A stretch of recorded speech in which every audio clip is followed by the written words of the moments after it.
Do y'all ever have those moments to where it's like you're hungry, I know I need to eat, but I don't feel like ordering out because I don't know what I want. And then I look in the cupboard and there's nothing in there that I want. Look in this one, there's nothing in there that I want. So let's go over to the pantry. Nothing in here that I want. Nothing. And then I look in the refrigerator. There's nothing in here that I want. Nothing. So then I go to the freezer.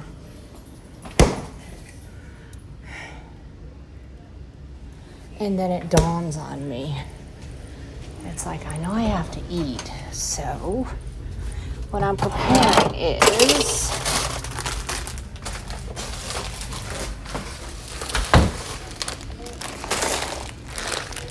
these noodles with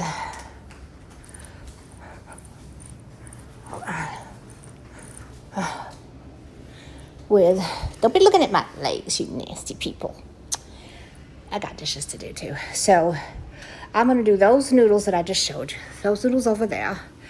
I'm going to do corn, boiled eggs, shrimp, the dumplings, the chicken and veggie dumplings. So there, I'm preparing a meal. I'll be back and show it to you.